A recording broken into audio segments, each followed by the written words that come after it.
សួស្តីទាំងអស់គ្នាជួបគ្នា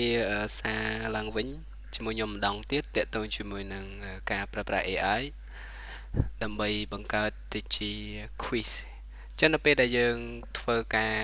បង្កើត quiz quick មានលឿនដើម្បីឲ្យសិស្សយើងគាត់ធ្វើដើម្បី check ទៅលើចំណេះដឹងរបស់គាត់ឬក៏ការយល់ដឹងរបស់គាត់គឺយើងអាចធ្វើ quiz បានលឿនតាមរយៈការប្រើប្រាស់ AI ចឹងកន្លែងនេះក្នុងវីដេអូនេះគឺខ្ញុំនឹងបង្ហាញទាក់ទងជាមួយនឹងការបង្កើត quiz នៅលើ Google Form ហើយនៅវីដេអូក្រោយៗទៀតខ្ញុំអាចបង្ហាញពីរបៀបបង្កើត quiz នៅលើ AI ផ្ទាល់តែម្ដងដែលយើងអាចឲ្យសិស្សយើង play បានចឹងកន្លែងនេះករណីយើងបង្កើតនៅលើ Google Form ហើយអានេះគឺ thank you ទៅកាន់លោកគ្រូយុនដែលបានណែនាំទាក់ទងជាមួយនឹងការច្នៃប្រឌិតមួយនេះចឹងចំពោះកន្លែងនេះគឺយើងអាចប្រាប់ AI កន្លែងនេះគឺយើងអាចប្រើ Gemini ក៏បានប្រើ ChatGPT ក៏បានឬក៏យើងប្រើ DeepSeek ក៏បានតែនៅក្នុងវីដេអូនេះខ្ញុំយកប្រើប្រាស់ ChatGPT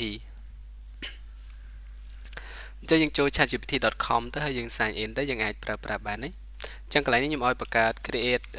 quiz 20 question topic របស់យើងគឺ English grammar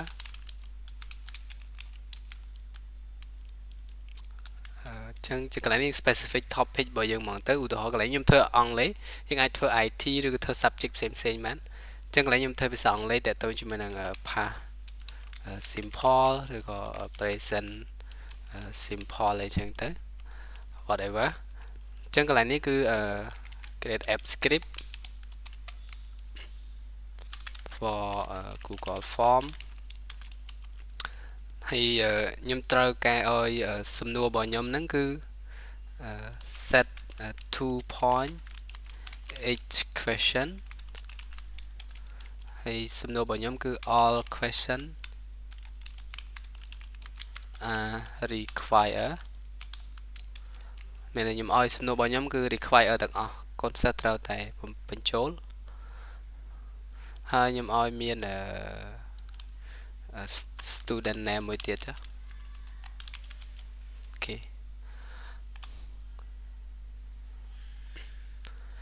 ចឹងកន្លែងនេះវានឹងទៅ generate app script របស់យើងនេះ app script 20សំណួរហ្នឹងឲ្យយើង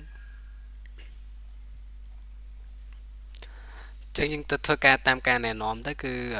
យើងចូលទៅកាន់ script.google.com នេះអូខេrồiហើយយើងបង្កើត new project មកហើយយើងទៅ copy នេះ copy code ទាំងអស់នេះមកយើងក៏ចុចចំសញ្ញា copy នេះទៅហើយលុប code គេនេះចោលយើងផាស code របស់យើងចូលមកទាំងអស់មកហើយយើងចុច save នេះឬក៏ចុច Ctrl S ក៏បានឬក៏ចុចសញ្ញា save មួយនេះហើយយើង click run ចឹងកន្លែងនេះវាកំពុងតែ execute code របស់យើងហ្នឹងដើម្បីបង្កើតជា Google Form មួយយើងដែលដាក់សំណួរទាំងអស់ហ្នឹងចូលទៅចឹងគឺយើងត្រូវអោស្រ័យកន្លែងនេះគឺ allow ត្រូវការ permission ដោយសារយើងបង្កើត form ដើម្បីយើងមានសិទ្ធិ access ទៅលើ form របស់យើងអូខេរងចាំបន្តិចតេតងនឹងដំណើរការ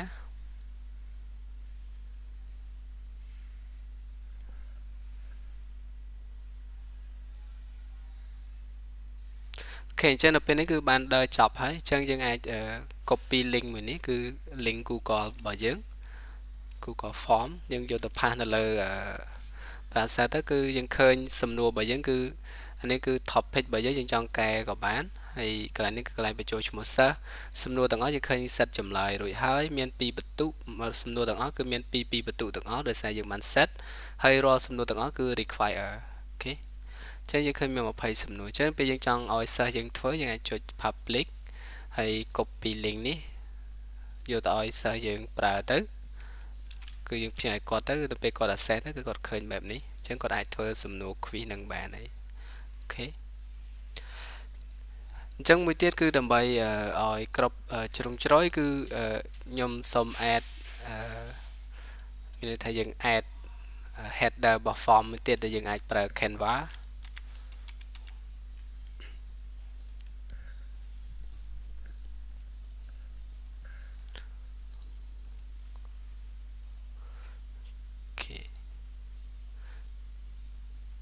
ចឹង account ថ្មីរបស់ខ្ញុំទេ